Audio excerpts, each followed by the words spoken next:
ನಮಸ್ಕಾರ ವೀಕ್ಷಕರೇ. Web ಬ್ರೌಸರ್ನಲ್ಲಿ test ಸೆನ್ಸಸ್ಗಳು ಈ ಒಂದು ಪೋರ್ಟಲ್ ಅಡ್ರೆಸ್ಸನ್ನು ಎಂಟರ್ ಮಾಡಿ ಅನಂತರ ಈ ರೀತಿಯಾಗಿ ವೆಬ್ ಪೇಜ್ ಓಪನ್ ಆಗುತ್ತೆ. ನೋಡಿ, ಇಲ್ಲಿ ಸೆಲೆಕ್ಟ್ ಸ್ಟೇಟ್ ಕರ್ನಾಟಕವನ್ನು ಸೆಲೆಕ್ಟ್ ಮಾಡ್ಕೊತೀರಾ, ಆನಂತರ ಕ್ಯಾಪ್ಚಾ ಕೋಡನ್ನು ಎಂಟ್ರಿ ಮಾಡ್ತೀರಾ. ಈ ಒಂದು ಮಾಹಿತಿಯನ್ನು ನೋಡಿ ವೆಲ್ಕಮ್ ನೋಟ್ ಇದೆ. ಆನಂತರ ಕೆಳಗಡೆ ಬಂದು ಓಕೆಯನ್ನು ಕ್ಲಿಕ್ ಮಾಡಿ. ಇಲ್ಲಿ ನೋಡಿ name of the head of the house hold ಅಂತ ಇದೆ. ಕುಟುಂಬದ ಮುಖ್ಯಸ್ಥರ ಹೆಸರನ್ನು ಇಲ್ಲಿ ಎಂಟರ್ ಮಾಡಿ, ಮೊಬೈಲ್ ನಂಬರನ್ನು ಎಂಟರ್ ಮಾಡಿ, ಕುಟುಂಬದಲ್ಲಿ ಯಾರ ಮೊಬೈಲ್ ಇರುತ್ತೆ ಅವ್ರ ನಂಬರನ್ನ ಎಂಟ್ರಿ ಮಾಡಿ, ಆನಂತರ ಇಮೇಲ್ ಇದ್ದರೆ ಹಾಕಿ ಅಥವಾ ಇಲ್ಲದಿದ್ದರೆ ಪರವಾಗಿಲ್ಲ. ಆಮೇಲೆ ವೆರಿಫೈ ಆ್ಯಂಡ್ ಪ್ರೊಸೀಡ್ ಅನ್ನೋದ್ರ ಮೇಲೆ ಕ್ಲಿಕ್ ಮಾಡಿ, ಆನಂತರ success OTP send to your mobile number ಅಂತ ಬರುತ್ತೆ. ನಿಮ್ಮ ಫೋನ್ನಲ್ಲಿ SMS ಅಲ್ಲಿ ನೋಡಿ OTP ಬಂದಿರುತ್ತೆ. ಇಲ್ಲಿ ಓಕೆನ ಕ್ಲಿಕ್ ಮಾಡ್ತೀರಾ. ಅದಾದಮೇಲೆ ಈ ರೀತಿಯಾಗಿ OTP ಎಂಟ್ರಿ ಮಾಡೋದಕ್ಕೆ ಅವಕಾಶ ಸಿಗುತ್ತೆ. ಇಲ್ಲಿ OTPಯನ್ನು ಎಂಟರ್ ಮಾಡಿ, ಆನಂತರ ಸೆಲೆಕ್ಟ್ ಲ್ಯಾಂಗ್ವೇಜ್, ಅದರಲ್ಲಿ ಕನ್ನಡ ಲ್ಯಾಂಗ್ವೇಜನ್ನು ಸೆಲೆಕ್ಟ್ ಮಾಡ್ಕೊತೀರಾ.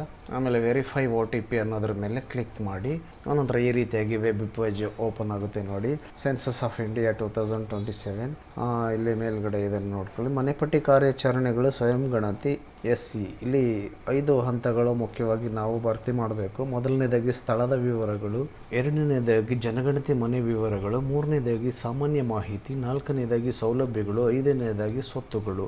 ಇಷ್ಟು ತುಂಬಿದ ನಂತರ ತುಂಬಿ ಆದಮೇಲೆ ಅಂದರೆ ಹಂತ ಹಂತವಾಗಿ ನಾವು ಸೇವ್ ಮಾಡಿ ನೆಕ್ಸ್ಟ್ ಅಂತ ಒತ್ತಿರ್ತೀವಿ. ಕೊನೆಗೆ ಪೂರ್ವ ವೀಕ್ಷಣೆ ಮಾಡಿ ದೃಢೀಕರಣವನ್ನು ಮಾಡಬೇಕಾಗುತ್ತೆ. ಅದಾದಮೇಲೆ ಫೈನಲ್ ಸಬ್ಮಿಟ್ ಆದಮೇಲೆ ID ನಂಬರ್ ಬರುತ್ತೆ. ಈಗ ನೋಡೋಣ ಬನ್ನಿ. ಇಲ್ಲಿ ರಾಜ್ಯ ಕರ್ನಾಟಕ ನೀವು ಮೊದಲೇ ಸೆಲೆಕ್ಟ್ ಮಾಡಿದ್ರಿಂದ ಬಂದಿರುತ್ತೆ. ಇಲ್ಲಿ ಜಿಲ್ಲೆಯನ್ನು ನೀವು ಮ್ಯಾನ್ಯುಯಲ್ ಆಗಿ ಇಲ್ಲಿ ಏನು ಈ ಕಡೆ ಮೂಲೆ ಆರೋ ಮಾರ್ಕನ್ನು ಕ್ಲಿಕ್ ಮಾಡಿ ಸೆಲೆಕ್ಟ್ ಮಾಡ್ಕೊತೀರಾ. ಆಮೇಲೆ ಪಿನ್ ಕೋಡನ್ನು ಎಂಟರ್ ಮಾಡಿದ್ದೀನಿ. ಇಲ್ಲಿ ನೋಡಿ, ಬಲಗಡೆ ಮೇಲ್ಭಾಗದಲ್ಲಿ ಬಲ ಮೂಲೆಯಲ್ಲಿ ಒಂದು ಬಾಣದ ಗುರುತಿದೆ ಬಲಗಡೆಗೆ.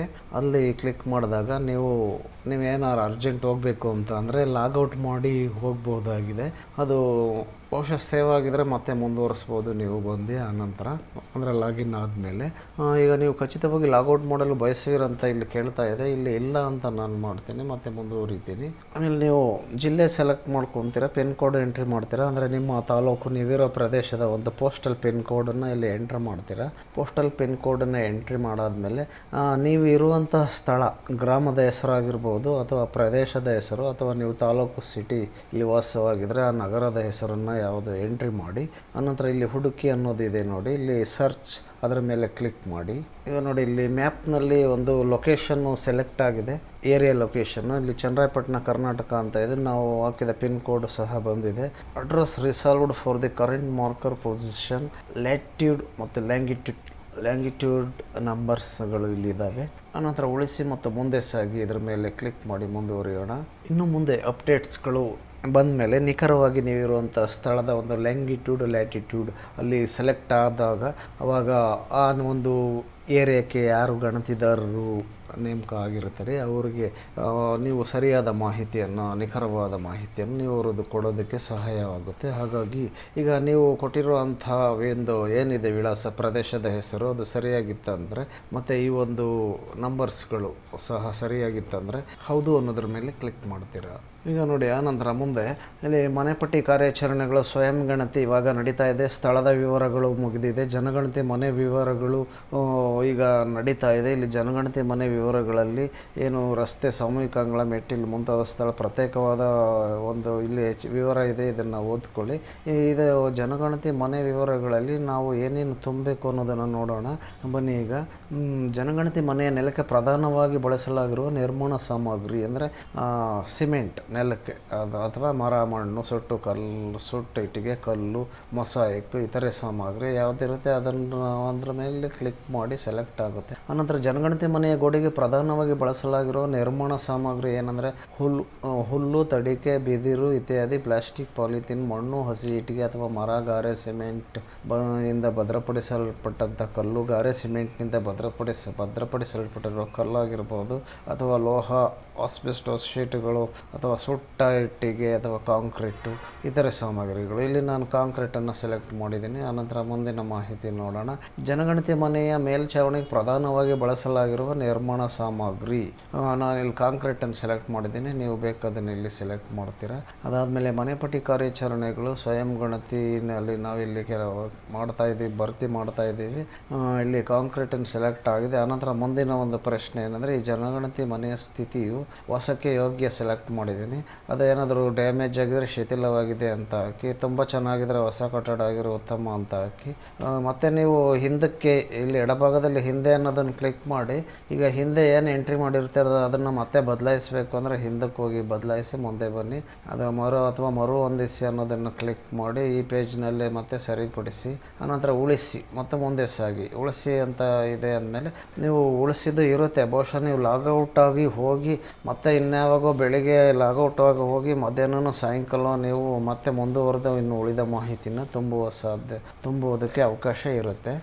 ಈಗ ಅದಾದಮೇಲೆ ಜನಗಣತಿ ಮನೆ ಸ್ಥಿತಿ ವಾಸಕ್ಕೆ ಯೋಗ್ಯ ಎಂಟ್ರಿ ಮಾಡಿದ್ದೀನಿ ನಾನು. ಉಳಿಸಿ ಮತ್ತು ಮುಂದೆ ಸಾಗಿ ಅನ್ನೋದ್ರ ಮೇಲೆ ಕ್ಲಿಕ್ ಮಾಡ್ತೀನಿ. ಆಗ ಮುಂದಿನ ಪೇಜ್ ಏನಾಗುತ್ತೆ, ಇಲ್ಲಿ ಏನು ನಿಮಗೆ ದೃಢೀಕರಣ, ನೀವು ಮುಂದುವರಿಯಲು ನೀವು ಖಚಿತವಾಗಿ ಬಯಸುವಿರಾ ಅಂತ ಕೇಳುತ್ತೆ ದೃಢೀಕರಣ. ಹೌದು ಅಂತ ಎಂಟರ್ ಮಾಡಿ ಇಲ್ಲಿ. ಆಮೇಲೆ ಈಗ ಸ್ಥಳದ ವಿವರಗಳು, ಜನಗಣತಿ ಮನೆ ವಿವರಗಳು, ಸಾಮಾನ್ಯ ಮಾಹಿತಿ ಇವೆಲ್ಲ ನಾವು ತುಂಬಿದ್ದೀವಿ. ಮೂರನೇ ಹಂತ ಇನ್ನೂ ನಡೀತಾ ಇದೆ. 2 ಹಂತ ಇಲ್ಲಿ ರೈಟ್ ಮಾರ್ಕ್ ಬಿದ್ದಿದೆ, ಆಗಿದೆ. ಅನಂತರ ನಾವು ಇಲ್ಲಿ ಏನು ಭಾಷೆ, ಇಲ್ಲಿ ಕನ್ನಡವನ್ನು ಆಯ್ಕೆ ಮಾಡ್ಕೊತೀವಿ. ಆನಂತರ ಇಲ್ಲಿ ಮುಖ್ಯಸ್ಥರು ಇದು ಬರುತ್ತೆ, ಏನು ಮೇಲ್ ಅನ್ನೋದು, ಗಂಡು ಹೆಣ್ಣು ಅಥವಾ ಮಂಗಳಮುಖಿ ವ್ಯಕ್ತಿ ಅಥವಾ ಇದು ಸೆಲೆಕ್ಟ್ ಮಾಡ್ತೀವಿ, ಅದು ಮುಂದೆ ಬರುತ್ತೆ. ಅದಾದ ಮೇಲೆ ಆಯಿತು, ಕುಟುಂಬದ ಮುಖ್ಯಸ್ಥರ ಲಿಂಗ ಸೆಲೆಕ್ಟ್ ಮಾಡಿದ್ದೀನಿ, ಗಂಡು ಅಂತ. ಆಮೇಲೆ ಇದು ವಿವರ ಇದೆ ನೋಡಿ, SC ಅಥವಾ ST ಅಥವಾ ಇದು ಪಟ್ಟಿ ವೀಕ್ಷಿಸಲು ಇಲ್ಲಿ ಕ್ಲಿಕ್ ಮಾಡಬಹುದಾಗಿದೆ, ಪಟ್ಟಿ ವೀಕ್ಷಿಸೋದಕ್ಕೆ. ನಂತರ ಮುಖ್ಯಸ್ಥರು ಇಲ್ಲಿ ವಿವರ ಇದೆ ನೋಡಿ. ಸೂಕ್ತವಾದ ಆಯ್ಕೆಯನ್ನು ನಾವಿಲ್ಲಿ ಆಯ್ಕೆ ಮಾಡ್ಕೋಬೇಕು. ನೀವು ಸೇರಿದರೆ ಪರಿಶಿಷ್ಟ ಜಾತಿ ಆಗಿದ್ರೆ ಇಲ್ಲಿ ಕ್ಲಿಕ್ ಮಾಡ್ತೀರಾ, ಅಥವಾ ಇತರೆ ಆಗಿದ್ರೆ ಇಲ್ಲಿ ಕ್ಲಿಕ್ ಮಾಡ್ತೀರಾ. ಈ ರೀತಿಯಾಗಿ ನೀವು ಕ್ಲಿಕ್ ಮಾಡೋ ಅವಶ್ಯಕತೆ ಇದೆ ಇಲ್ಲಿ. ಆಮೇಲೆ ಏನಿದೆ, ಬಾಡಿಗೆ ಮನೆ ಮಾಲೀಕತ್ವದ ಸ್ಥಾನಮಾನ, ಸ್ವಂತದ್ದು ಬಾಡಿಗೆ ಅಥವಾ ಆದರೆ ಬೇರೆ ಸ್ಥಳದಲ್ಲಿ ಸ್ವಂತ ಮನೆ ಇದ್ದರೆ ಇದು ಕ್ಲಿಕ್ ಮಾಡಿ. ಮನೆ ಸ್ವಂತ ಬೇರೆ ಕಡೆ ಇದೆ, ಎಲ್ಲೋ ಬಾಡಿಗೆ ಮನೆಯಲ್ಲಿ ಇದ್ದೀರಿ ಇಲ್ಲಿ. ನಂತರ ಬಾಡಿಗೆ ಆದರೆ ಯಾವುದೇ ಸ್ವಂತ ಮನೆ ಇಲ್ಲದಿದ್ದಲ್ಲಿ ಇದನ್ನು ಕ್ಲಿಕ್ ಮಾಡಿ, 3ನೇ ಅಂತ. ಅಥವಾ ಇತರೆ ಕಾರಣ ಏನೇ ಇದ್ದರೆ ಇಲ್ಲಿ ಕ್ಲಿಕ್ ಮಾಡ್ತೀರಾ. ಅದಾದಮೇಲೆ ವಾಸದ ಕೊಠಡಿಗಳ ಸಂಖ್ಯೆ ಎಷ್ಟಿದೆ ನೀವು ಇರೋ ವಾಸಸ ಮನೆಯಲ್ಲಿ ಅಂದಾಗ 1, 2, 3 ಎಷ್ಟಿರುತ್ತೆ ಅದನ್ನು ಹಾಕಿ ಕೌಂಟ್ ಮಾಡಿ. ಈ ಕುಟುಂಬದಲ್ಲಿ ವಾಸಿಸುತ್ತಿರುವ ವಿವಾಹಿತ ದಂಪತಿಗಳ ಸಂಖ್ಯೆ, ಒಂದು ದಂಪತಿಗಳು ಅಂದರೆ ಇಬ್ಬರು ಗಂಡ ಹೆಂಡ್ತಿರು ಇದ್ದರೆ ಅವರು ಒಂದು ದಂಪತಿ ಅಂತ ಒಂದು ಹಾಕಿದ್ದೀನಿ. ಆನಂತರ ಮತ್ತೆ ಹಿಂದಕ್ಕೆ ಹೋಗಿ ಪೇಜನ್ನು ನೋಡಿ, ಅಲ್ಲೇನು ರಿಪೇರಿ ಎಡಿಟ್ ಮಾಡೋದಿದ್ರೆ ಮಾಡಿ, ಅಥವಾ ಮರು ಹೊಂದಿಸಿ ಅಂದರೆ ಈ ಪೇಜ್ನಲ್ಲಿ ಮತ್ತೆ ಏನಾದರೂ ಬದಲಾವಣೆ ಮಾಡೋದಿದ್ರೆ ಮತ್ತೆ ಮರು ಹೊಂದಿಸಿ. ಇದೇನಿಲ್ಲ, ಈಗೇ ಮಾಡ್ಬೋದು ಡೈರೆಕ್ಟಾಗಿ ಬದಲಾವಣೆನ. ಮರು ಹೊಂದಿಸಿನಲ್ಲಿ ನಮಗೆ ಇನ್ನೂ ಬೇರೆ ಆಯ್ಕೆಗಳು ಸಿಗ್ತವೆ, ಹಿಂದಿನದನ್ನು ಬದಲಾಯಿಸಬಹುದಾಗಿದೆ. ಮತ್ತು ಉಳಿಸಿ ಮತ್ತು ಮುಂದೆ ಸಾಗಿ ಅನ್ನೋದ್ರ ಮೇಲೆ ಕ್ಲಿಕ್ ಮಾಡ್ತೀನಿ. ಹಾಗಾಗಿ ಈಗ ನೋಡಿ 4 ಹಂತ ಸೌಲಭ್ಯಗಳು ಬಾಕಿ ಇದೆ. ಸೌಲಭ್ಯಗಳು ಅನ್ನೋ ಪೇಜಲ್ಲಿ ಈಗ ನಾವು ಇದ್ದೀವಿ.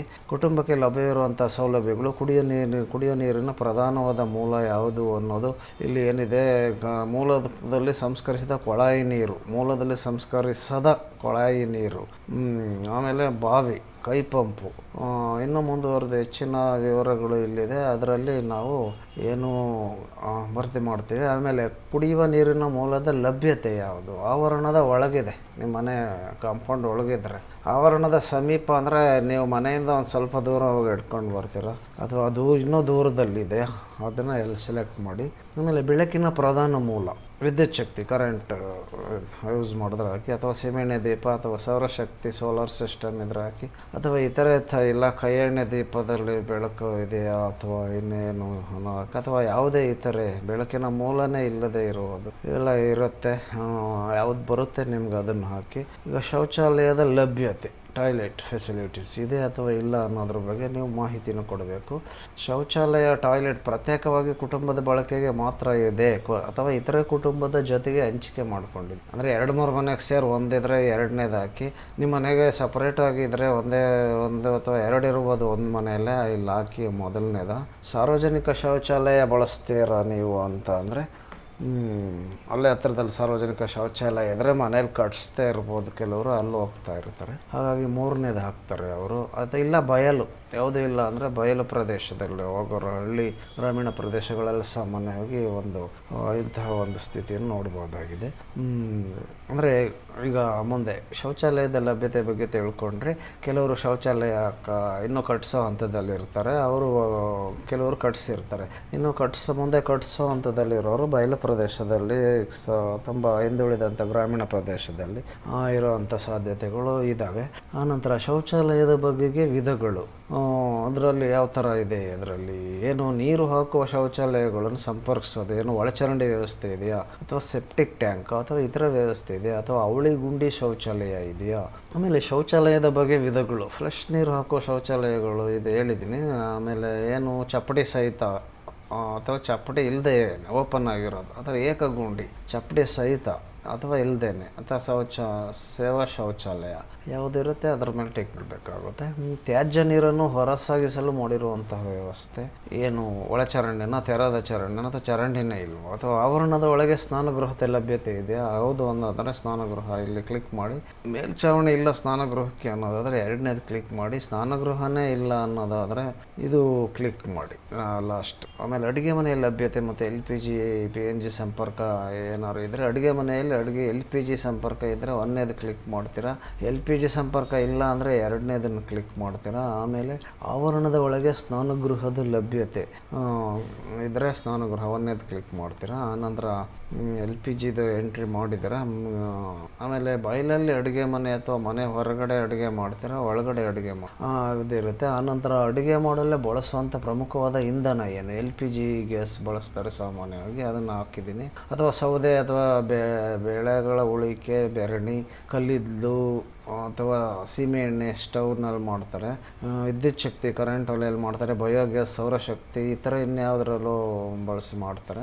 ಅದು ಯಾವುದು ಅಂತ ಇಲ್ಲಿ ಟಿಕ್ ಮಾಡ್ತೀರ.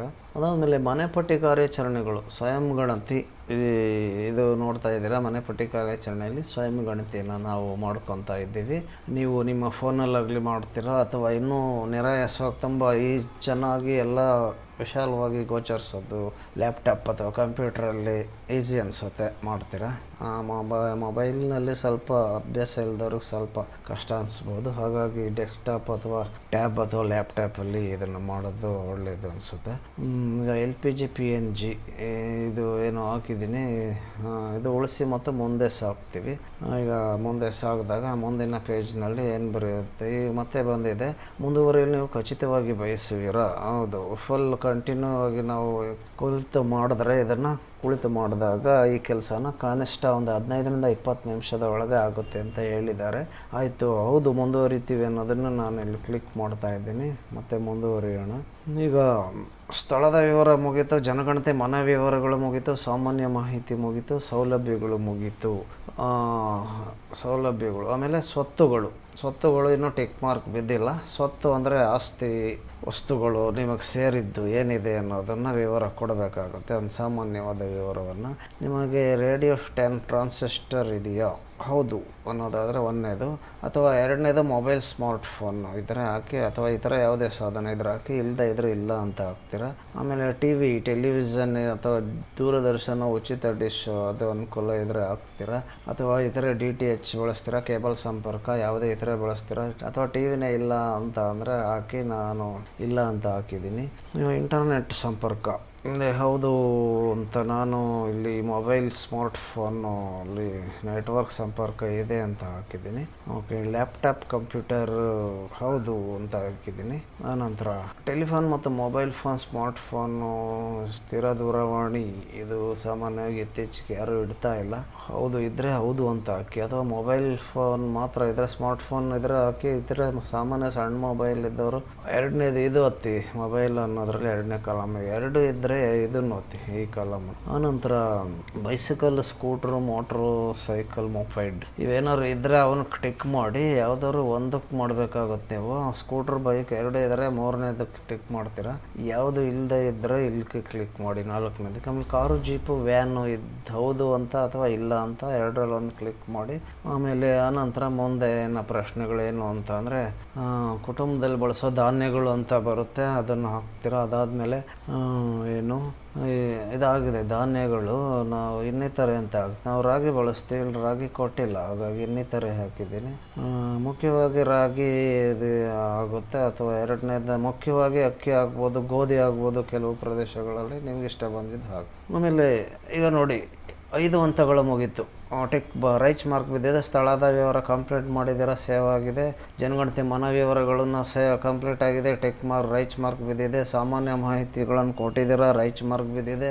ಸೌಲಭ್ಯಗಳನ್ನು ಕೊಟ್ಟಿದ್ದೀರಾ, ರೈಟ್ ಮಾರ್ಕ್ ಬಿದ್ದಿದೆ. ಸ್ವತ್ತುಗಳು ಏನೇನು ವಸ್ತುಗಳು, ಆಸ್ತಿ, ಮೌಲ್ಯಯುತವಾದ ವಸ್ತುಗಳು, ಸ್ಕೂಟ್ರು, ಟಿ ವಿ ಈ ಥರ ಎಲ್ಲ ಇದೆ, ಅವು ಹಾಕಿದ್ದೀರಾ. ಮತ್ತು ಇನ್ನೂ ಹೆಚ್ಚಿನ ಇದು ಮನೆಪಟ್ಟಿ ಕಾರ್ಯಾಚರಣೆ ಆಗಿರೋದು ಇಲ್ಲಿ ತುಂಬ ಕಡಿಮೆ ಕೇಳಿದ್ದಾರೆ. ಮುಂದೆ ಜನಗಣತಿ ಶುರುವಾದಾಗ ತುಂಬ ದೊಡ್ಡ ಲಾಂಗ್ ಕಾಲಮ್ ಇರುತ್ತವೆ. ಅಲ್ಲಿ ನೀವು ಸಾಕುವಂಥ ಪ್ರಾಣಿಗಳಾಗಿರ್ಬೋದು ಅಥವಾ ಹೆಚ್ಚಿನ ವಿವರ ಕೊಡಬೇಕಾಗ್ಬೋದು ಅನಿಸುತ್ತೆ ಮುಂದೆ. ಈಗಾಗಲೇ ಹಿಂದೆ 2011ರಲ್ಲಿ ಜನಗಣತಿ ಮಾಡಿರೋರಿಗೆ ಇದು ಎಕ್ಸ್ಪೀರಿಯನ್ಸ್ ಇರುತ್ತೆ. ಅದು ನೋಡೋಣ ಮುಂದೆ. ಈಗ ಸದ್ಯಕ್ಕೆ ಮನೆ ಪಟ್ಟಿ ವಿವರಲ್ಲಿ ಈಗ ಇಷ್ಟು ಮಾಹಿತಿಗಳನ್ನು ನೀವು ತುಂಬಿದ್ರೆ ಇಲ್ಲಿಗೆ ಮುಗೀತು. ಏನು 2, 4, 5 ಹಂತಗಳು ಮುಗೀತು. 5ನೇ ಹಂತ ಸ್ವತ್ತುಗಳು ಮುಗೀತು. ಅದಾದಮೇಲೆ 6ನೇದು ಪೂರ್ವವೀಕ್ಷಣೆ ಮಾಡಿ ಮತ್ತು ದೃಢೀಕರಿಸಿ ಅನ್ನೋದನ್ನು ಕ್ಲಿಕ್ ಮಾಡಿದ್ರೆ ಅಲ್ಲಿಗೆ 6 ಹಂತ ಮುಗೀತು. ಪೂರ್ವವೀಕ್ಷಣೆ ಮಾಡಿ ಅಂದರೆ ಏನಿಲ್ಲ, ನೀವು ಇದುವರೆಗೂ ತುಂಬಿದಂಥ ಈ 5 ಹಂತಗಳನ್ನು ನೋಡ್ತೀರಾ. ಅದು ಏನೇನು ತುಂಬಿದ್ದೀರಾ ಸರಿನಾ ಅಥವಾ ಏನಾದ್ರು ತಿದ್ದುಪಡಿ ಮಾಡಬೇಕಾ, ಮಿಸ್ ಆಗಿದೆ ಅದನ್ನು ಸರಿಪಡಿಸ್ತೀರಾ, ಎಡಿಟ್ ಮಾಡ್ಬೋದು ಈ ಒಂದು ಹಂತದಲ್ಲಿ. ಹಾಗಾಗಿ ಪೂರ್ವವೀಕ್ಷಣೆ ಮಾಡಿ ಸರಿಪಡಿಸ್ಕೊಂಡು ಬನ್ನಿ. ಹಾಗಾಗಿ ಇಲ್ಲಿ ಒಂದು ಸ್ಯಾಂಪಲ್ ಆಗಿ ಪೂರ್ವವೀಕ್ಷಣೆನ ಇಲ್ಲಿ ತೋರಿಸ್ತಾ ಇದ್ದೀರಿ ನೋಡಿ. ಈ ರೀತಿಯಾಗಿ ಇದು ನಾವೇ ತುಂಬಿದ ಅಂತಹ ಒಂದು ಫಾರಮ್ ಏನೋ ಒಂದು ಲೈನ್ ಆಗಿ ತೋರಿಸ್ತಾ ಇದೆ ಆರ್ಡರ್ ಆಗಿ. ಆಮೇಲೆ ಇಲ್ಲಿ ನೋಡಿ ತಿದ್ದುಪಡಿಗಾಗಿ ಹಿಂತಿರುಗಿ ಅಂತ ಇದೆ. ಏನಾದ್ರು ತಿದ್ದುಪಡಿ ಮಾಡೋದಾದರೆ ಮತ್ತೀಗ ಹಿಂದಕ್ಕೆ ಹೋಗಿ ಯಾವ ಪೇಜ್ ಬೇಕೋ ಆ ಪೇಜ್ಗೆ ಹೋಗಿ ತಿದ್ದುಪಡಿ ಮಾಡಿ. ಅದಾದಮೇಲೆ ಡ್ರಾಫ್ಟಾಗಿ ಉಳಿಸಿ. ಇನ್ನೂ ಏನಾದರೂ ಅನುಮಾನ ಇರ್ಬೋದು, ಮತ್ತು ನಿಮ್ಮ ಮನೇಲಿ ಇನ್ಯಾರಿಗಾರು ಕೇಳ್ಬಿಟ್ಟು ಫೈನಲಾಗಿ ದೃಢೀಕರಿಸೋಣ ಅಂತ ಅನಿಸಿದ್ರೆ ಸಂಜೆವರೆಗೂ ಕಾಯಿರಿ, ಅಥವಾ ಇನ್ನೂ 2-3 ದಿನ ಕಾಯಬೇಕಾದ್ರೆ ನೀವು ಡ್ರಾಫ್ಟಾಗಿ ಉಳಿಸ್ಬಿಡಿ. ಆಗ ಮಧ್ಯದ ಹೊತ್ತಿ ನೀವು ಡಾಟಾ ತುಂಬಿರೋದೆಲ್ಲ ಹಾಗೆ ಇರುತ್ತೆ. ಆಮೇಲೆ ನೀವು ಯಾವತ್ತು ಬೇಕೋ ಅವತ್ತು ಲಾಸ್ಟ್ ಡೇಟ್ ಯಾವತ್ತಿರುತ್ತೆ ಅಷ್ಟರೊಳಗೆ ನೀವು ದೃಢೀಕರಿಸಿ ಸಲ್ಲಿಸ್ಬೋದು. ಅವಧಿನಲ್ಲಿ ಸಲ್ಲಿಸಿ. ಆನಂತರ ಮುಂದೆ ಏನು ಮಾಡಬೇಕು ಅಂತಂದರೆ ಈಗ ಡ್ರಾಫ್ಟಾಗಿ ಉಳಿಸಿ ಅಂತ. ಅಂತಿಮ ಸಲ್ಲಿಕೆಯ ನಂತರ ಸಲ್ಲಿಸಿದ ಮಾಹಿತಿಗಳಲ್ಲಿ ಯಾವುದೇ ಬದಲಾವಣೆ ಸಾಧ್ಯವಾಗುವುದಿಲ್ಲ. ನೀವು ಮುಂದುವರಿಯಲು ಖಚಿತವಾಗಿ ಬಯಸುವಿರಾ. ನೀವು ದೃಢೀಕರಣ ಮಾಡಿ ಫೈನಲ್ ಸಬ್ಮಿಟ್ ಕೊಡ್ತೀರಾ ಅಂದರೆ ಅದು ಅಂತಿಮ ಸಲ್ಲಿಕೆ ಆಯಿತು. ಆ ಸಲ್ಲಿಸಾದ್ಮೇಲೆ ಏನು ಬದಲಾವಣೆ ಮಾಡೋದಕ್ಕಾಗಲ್ಲ. ಇನ್ಮೇಲೆ ಮುಗೀತು ಅಷ್ಟೇ. ಅದು ಮಾಹಿತಿ ಸರ್ಕಾರಕ್ಕೆ ಸೇರ್ಕೊಳ್ಳುತ್ತೆ ವೆಬ್ ಪೋರ್ಟಲ್ನಲ್ಲಿ. ಯಾರು ಕೂಡ ಬದಲಾವಣೆ ಮಾಡೋಕ್ಕಾಗಲ್ಲ ಮತ್ತು ಬೇರೆ ಯಾರು ನೋಡೋಕ್ಕಾಗಲ್ಲ ಅದನ್ನು, ಸಂಬಂಧಪಡದೇ ಇರೋರು. ಹಾಗಾಗಿ ನೀವು ಮುಂದುವರಿಯಲು ಖಚಿತವಾಗಿ ಬಯಸಿರೋ ಅಂತ ಅಂದಾಗ ಇಲ್ಲಿ ನಾನು ಹೌದು ಅನ್ನೋದನ್ನು ಕ್ಲಿಕ್ ಮಾಡ್ತೀನಿ. ಆಮೇಲೆ ಮತ್ತು ಮುಂದೆ ಏನು ಬರುತ್ತೆ ಅದನ್ನು ನೋಡೋಣ. ನೋಡಿ ಈ ಪೇಜನ್ನು ನೋಡಿ, ಈಗ ಬಂದಿದೆ ಯಶಸ್ವಿಯಾಗಿ ಸಲ್ಲಿಸಲಾಗಿದೆ. ನಿಮ್ಮ ಸ್ವಯಂ ಗಣತಿ ಎಸ್ಸಿ ನಮೂನೆಯನ್ನು ಯಶಸ್ವಿಯಾಗಿ ಸಲ್ಲಿಸಲಾಗಿದೆ. ನಿಮ್ಮ ಸ್ವಯಂ ಗಣತಿ ID ಸೆಲ್ಫ್ ಎನ್ಯೂಮರೇಷನ್ ID ಇದಾಗಿದೆ. ಅಂದರೆ ನೀವು ಸೆಲ್ಫ್ ಸೆನ್ಸಸ್ ಏನು ಮಾಡಿದ್ರೆ ಮನೆ ಪಟ್ಟಿ, ವಸತಿ ಪಟ್ಟಿ ಈಗ ಸಂಬಂಧಪಟ್ಟಂತೆ ಅದು ಒಂದು ID ನಂಬರ್ ಇದಾಗಿದೆ. ಹೇಗಿದೆ ನೋಡಿ ಇಲ್ಲಿ H29381805 ಈ ರೀತಿಯಾಗಿದೆ. ಆಮೇಲೆ ಏನು ಅಂತ ಅಂದರೆ ನಿಮ್ಮ ಮನೆ ಪಟ್ಟಿ ಕಾರ್ಯಾಚರಣೆಯನ್ನು ಪೂರ್ಣಗೊಳಿಸಲು ಈ ಸ್ವಯಂ ಗಣತಿ ಐಡಿಯನ್ನು ಗಣತಿದಾರರೊಂದಿಗೆ ಹಂಚಿಕೊಳ್ಳಲು ನಿಮಗೆ ವಿನಂತಿಸಲಾಗಿದೆ. ಯಾವಾಗ ಗಣತಿ ಕಾರ್ಯ ಶುರುವಾಗುತ್ತಲ್ಲ, ಏಪ್ರಿಲ್ 16ರಿಂದ ಶುರುವಾಗಬಹುದು. ಆ ಒಂದು ಅವಧಿನಲ್ಲಿ ಸುಮಾರು ಒಂದು ತಿಂಗಳವರ ಅವಧಿ ಒಳಗಡೆ ಗಣತಿದಾರರು ನಿಮ್ಮ ಮನೆ ಹತ್ರ ಬಂದಾಗ ನೀವು ಸೆಲ್ಫ್ ಆಗಿ ಸೆನ್ಸಸ್ಸನ್ನು ಮಾಡಿದರೆ, ಈಗ ಇದುವರೆಗೂ ಹೇಳಿದ ಪ್ರಕಾರವಾಗಿ ಆ ಒಂದು ಮಾಹಿತಿ ಹಂಚ್ಕೋಬೇಕಂದಾಗ ಈ ಒಂದು ID ನಂಬರನ್ನು ಅಥವಾ ಮೆಸೇಜನ್ನು ತೋರಿಸಿ ಅಥವಾ ಬರೆದಿಟ್ಕೊಂಡಿರಿ ಅಥವಾ ಸ್ಕ್ರೀನ್ಶಾಟನ್ನು ತೆಗೆದಿಟ್ಕೊಂಡು ಸೇವ್ ಮಾಡ್ಕೊಂಡಿರಿ ನಿಮ್ಮ ಫೋನ್ನಲ್ಲಿ, ಅಥವಾ ನೋಟ್ಸ್ ಮಾಡ್ಕೊಂಡು ಬರ್ಕೊಂಡಿದ್ರೆ ಈಸಿ. ನಿಮಗೆ ಹೆಚ್ಚಿನ ಸಮಯ ಆಗಲ್ಲ, ಆವಾಗ ಅವರು ಇದನ್ನು ಬೇಗ ಪರಿಶೀಲಿಸ್ತಾರೆ ನೋಡ್ತಾರೆ ಗಣತಿದವರು ಈ ಒಂದು ನಂಬರ್ ಎಂಟ್ರಿ ಮಾಡಿ ಮ್ಯಾಚ್ ಮಾಡ್ಕೊಂಡು ನೋಡ್ತಾರೆ. ಮತ್ತು ಫೈನಲಾಗಿ ಏನಾದರೂ ತಿದ್ದುಪಡಿ ಮಾಡಬೇಕಿದ್ರೆ ಗಣತಿದವರು ಸಹ ಅಲ್ಲೇ ತಿದ್ದುಪಡಿನ ಮಾಡಿ ನಿಮಗೆ ಅದನ್ನು ಕನ್ಫರ್ಮ್ ಮಾಡ್ತಾರೆ ಏನು ಬದಲಾವಣೆ ಮಾಡಲಾಗಿದೆ ಅನ್ನೋದು. ಆಮೇಲೆ ಅವರು ಫೈನಲ್ ಸಬ್ಮಿಟ್ ಮಾಡಿ ಸೇವ್ ಮಾಡ್ಕೊತಾರೆ. ಹೀಗಾಗಿ ಗಣತಿದಾರರಿಗೆ ಹಂಚಿಕೊಳ್ಬೇಕಾಗಿದೆ. ಇದನ್ನು ನೀವು ಹೇಳಬೇಕು ಗಣತಿದಾರರು ಬಂದಾಗ. ಇಲ್ಲದಿದ್ದರೆ ಗಣತಿದಾರರು ಹೊಸ ಗಣತಿಯನ್ನು ಮಾಡ್ಕೋಬೇಕಾಗಬಹುದು. ಇದು ನೀವು ಕಳೆದೋಯ್ತು ಈ ನಂಬರ್ ಹೇಳೋಕ್ಕಾಗಲಿಲ್ಲ ಅಂದರೆ ಮತ್ತೆ ಪುನಃ ಗಣತಿ ಮಾಡಬೇಕಾಗುತ್ತೆ. ನೀವು ಆಗ ಒಂದು 15-20 ನಿಮಿಷ ನಿಂತ್ಕೊಂಡು ಮಾಹಿತಿ ಕೊಡಬೇಕಾಗುತ್ತೆ, ಅಥವಾ ಇನ್ನೂ ಆ ಅವಧಿ ಒಳಗೆ ಬೇಗನೂ ಆಗಬಹುದು. ಹಾಗಾಗಿ ಈ ಒಂದು ಇದನ್ನು ಮುಖ್ಯವಾದದ್ದು ಇದು ನಿಮಗೆ ಇಮೇಲ್ಗೆ ಮತ್ತು ಇಮೇಲ್ ID ಕೊಟ್ಟಿದ್ರೆ ಇಮೇಲಿಗೆ ಬಂದಿರುತ್ತೆ. ಇಲ್ಲಾಂದ್ರೆ ನಿಮ್ಮ ಫೋನ್ ನಂಬರನ್ನು SMS ಅಲ್ಲಿ ಇರುತ್ತೆ. ನೀವು SMSಗೆ ಹೋಗಿ ಆ ಡೇಟ್ ಪ್ರಕಾರ ಸರ್ಚ್ ಮಾಡಿ ಕೊಡ್ಬೋದು ಬೇಗ, ನೀವು ಸೇವ್ ಮಾಡಿಲ್ಲ ಅಂದರೆ, ಅಥವಾ ಬರ್ಕೊಂಡಿದ್ರೆ ಅದನ್ನು ತೋರಿಸ್ಬೋದು. ಈ ಸ್ವಯಂ ಗಣಿತ ID-ಯನ್ನು ಅದೇನೆ ನಿಮ್ಮ ಮೊಬೈಲ್ ಮತ್ತು ಇಮೇಲ್ಗೆ ಒದಗಿಸಿದ್ರೆ ಕೊಟ್ಟಿರ್ತೀರಲ್ಲ, ಇಮೇಲ್ ಕೊಟ್ಟಿದ್ರೆ ಅಲ್ಲಿ ಕಳಿಸಲಾಗಿರುತ್ತೆ, ಅಥವಾ SMS ಅಲ್ಲಿ ಇರುತ್ತೆ. ಹಾಗೆ ನೋಡ್ಬೋದಾಗಿ. ಈಗ ನಿಮ್ಮ ಒಂದು ಸ್ವಯಂ ಗಣಿತ ಯಶಸ್ವಿಯಾಗಿ ಸಲ್ಲಿಸಲಾಗಿದೆ. ಈ ರೀತಿ ಬಂದಮೇಲೆ ಅಲ್ಲಿಗೆ ಇದು ಒಂದು ಪ್ರಾಸೆಸ್ ಮುಗೀತು. ಇಲ್ಲಿ ನೋಡಿ ಮೊಬೈಲ್ಗೆ ಯಾವ ರೀತಿಯಾಗಿ SMS ಅಲ್ಲಿ ಬರುತ್ತೆ ಅನ್ನೋದನ್ನು ಇಲ್ಲಿ ತೋರಿಸಿದ್ದೀನಿ. ಇದು ಈ ರೀತಿಯಾಗಿ ಬರುತ್ತೆ. ಯಾವ ಡೇಟಿಗೆ ಬಂದಿದೆ ಅನ್ನೋದು ನೆನಪಿಟ್ಕೊಂಡ್ರೆ ನೀವು ಮೊಬೈಲಲ್ಲೂ ಕೂಡ ಅದನ್ನು ಡಿಲೀಟ್ ಮಾಡದೇ ಇದ್ದರೆ ಅಲ್ಲೂ ಕೂಡ ತೋರಿಸ್ಬಹುದಾಗಿದೆ. ಓಕೆ ಆತ್ಮೀಯರೇ, ಇದುವರೆಗೂ ಈ ಒಂದು ಸ್ವಯಂ ಹೊಸದೇ ಗಣತಿ ಮಾಡೋದ್ರ ಬಗ್ಗೆ ಹೆಚ್ಚಿನ ಮಾಹಿತಿಯನ್ನು ತಾವು ತಿಳ್ಕೊಂಡಿದ್ರೆ, ಈ ಮಾಹಿತಿಯನ್ನು ನಿಮ್ಮವರಿಗೂ ಸಹ ಸಹಕಾರ ಆಗುತ್ತೆ, ಸಿಗಲಿ ಅನ್ನೋದು ಒಂದು ಇದರಿಂದ ನೀವು ಅವ್ರಿಗೆ ಶೇರ್ ಮಾಡ್ತಾ ಇರಿ ನಿಮ್ಮ ಸ್ನೇಹಿತರಿಗೆಲ್ಲ, ಹಾಗೂ ಲೈಕ್ ಮಾಡಿ. ತಾವೇನೇ ಈ ಚಾನಲ್ಗೆ ಸಬ್ಸ್ಕ್ರೈಬ್ ಆಗಿಲ್ಲ ಅಂತಂದರೆ ಇವಾಗಲೇ ಸಬ್ಸ್ಕ್ರೈಬ್ ಆಗಿ. ಅದಕ್ಕೋಸ್ಕರ ಈ ವಿಡಿಯೋ ಕೆಳಗಡೆ ಇರೋ ಡಿಸ್ಕ್ರಿಪ್ಷನ್ನಲ್ಲಿ ಸಬ್ಸ್ಕ್ರೈಬ್ ಮೇಲೆ ಕ್ಲಿಕ್ ಮಾಡಿ ಲೈಕ್ ಒತ್ತಿ ಮತ್ತು ಶೇರ್ ಮಾಡ್ತಾಯಿರಿ. ಧನ್ಯವಾದಗಳು. ಮತ್ತೆ ಸಿಗೋಣ ಮುಂದಿನ ವಿಡಿಯೋದಲ್ಲಿ. Thanks for watching.